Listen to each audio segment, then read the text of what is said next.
అండి welcome to గంజి honey 123 channel. ఈరోజైతే మనం సొరకాయ పొట్టుతోటి సొరకాయ పెసరపప్పు కర్రీ అయితే చేసుకుందాం. అది ఎట్లా రెడీ చేయాలో చూపిస్తా. ఇదిగో సొరకాయని అయితే నీట్గా ఇట్లా చాప్ చేసుకోవాలి. కడిగేసుకున్నా. ఒక ఆనియన్ కట్ చేసుకోవాలి. దీంట్లో ఒక పచ్చిమిర్చి, జీలకర్ర, అల్లం పేస్ట్ లాంటివి ఏం అవసరం లేదు. ఎందుకంటే మిక్సీలో పచ్చిమిర్చి, ఎల్లిపాయ, జీలకర్ర, అల్లం ఈ 4 వేసి మిక్సీ పట్టాను అనమాట. అది కూడా చూపిస్తా చూడండి. ఈ 4 వేసి మిక్సీకి అయితే పట్టేసిన. మనం ప్రత్యేకంగా పచ్చిమిర్చి అయితే కట్ చేయాల్సిన అవసరం లేదు. స్టవ్ అయితే ముట్టించుకుందాం. స్టవ్ ఆన్ చేసి ఒక బౌల్ పెట్టుకోవాలి.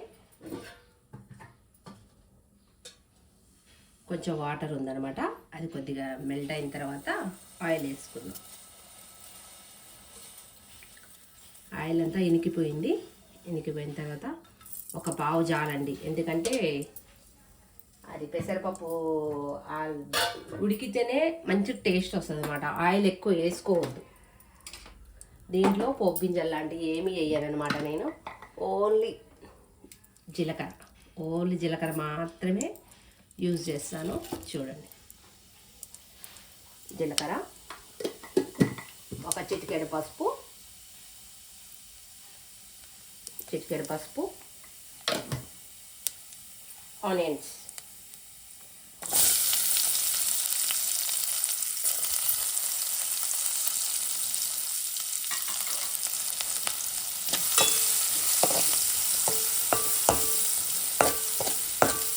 కొంచెం ఆనియన్స్ మగ్గగానే సొరకాయ పొట్టు మంచిగా వాటర్లో తీసి వడగట్టి పెట్టారండి. దాన్ని అయితే వెంటనే పోపున వేసుకోవాలి. ఓన్లీ ఒక 5 మినిట్స్లో ఈ కూర అయితే రెడీ అయిపోతుందండి. ఎక్కువ టైం పట్టదు. చూడండి, సొరకాయ పొట్టు అయితే వేసేసిన. ఇది కొంచెం దగ్గర పడగానే పెసరపప్పు వేసేద్దాం. పెసరపప్పు ఆల్రెడీ నేను నానబెట్టి ఇచ్చానండి. ఒక హాఫ్ అన్ అవర్ ముందు అయితే పెసరపప్పు నానబెట్టాను.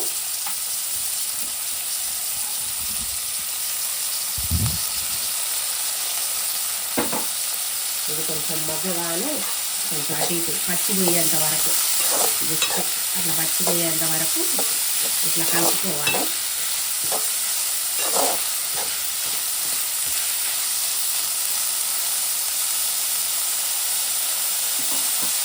పచ్చిపోగానే చూడండి, నానబెట్టుకున్న పెసరపప్పుని ఒక హాఫ్ అన్ అవర్ ముందు నానబెట్టుకుంటే చాలండి. పెసరపప్పు అయితే వేసేసుకున్నా. అది కొంచెం లైట్గా పచ్చిపోగానే ఎంత కూర రాని వాళ్ళు ఎగ్ పొడి ఎలా చేసుకుంటారో సేమ్ అంతే అండి. 5 నిమిషాలలో రెడీ చేసుకునే కర్రీ అనమాట ఇది.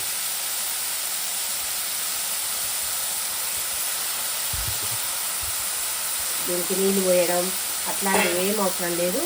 ఎంతో టేస్టీగా ఉండే సొరకాయ పొట్టు పెసరపప్పు కర్రీ.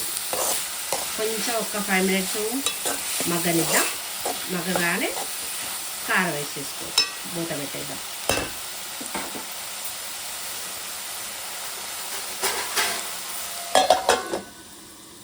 చూద్దాం. ఆవిరి మీద చూడండి కర్రీ అయితే పెసరపప్పు. ఇది మంచి పెసరపప్పు ఎందుకు వేసిన అంటే పెసరపప్పు తొందరగా ఉడికిపోతుందండి. మనకు మామూలుగా కూడా మనం పప్పు కర్రీ చేసుకుంటే చూడండి ఎంత తొందరగా ఉడుకుతుందో. చూడండి, ఊరికనే దీంట్లో అయితే కారం వేసుకున్నాం. మనం పచ్చి కారం వేసుకుంటే టేస్ట్ బాగుంటుందండి. ఎండు కారం కూడా వేసుకోవచ్చు. కాకపోతే నేనైతే పచ్చి కారం రుబ్బాను, బాగుంటుందండి టేస్ట్. పచ్చి కారం అయితే వేసేసిన.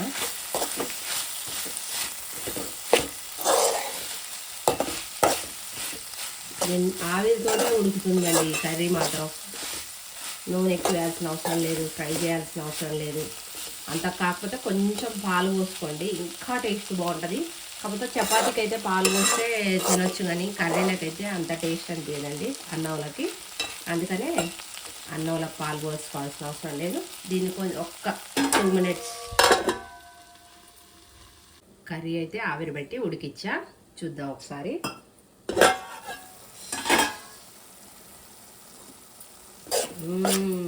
ఎమ్మీ కర్రీ కర్రీ అయితే రెడీ అయిపోయింది. చూడండి ఎంత చక్కగా పప్పు కూడా చూడండి మొత్తం మంచిగా ఉడికిపోయింది.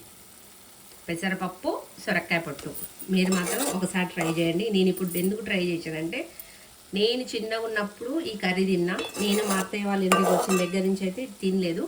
ఒకసారి ట్రై చేద్దాం ఎలా వస్తుంది అని చెప్పేసి చూశాను. కర్రీ మొత్తం ఎక్సలెంట్ వచ్చింది ఫ్రెండ్స్. మీరు కూడా ఒకసారి ట్రై చేయండి. ఇది కనుక మీరు వింటే కామెంట్ బాక్స్లో కామెంట్ చేయండి. ఓకేనా? బాయ్.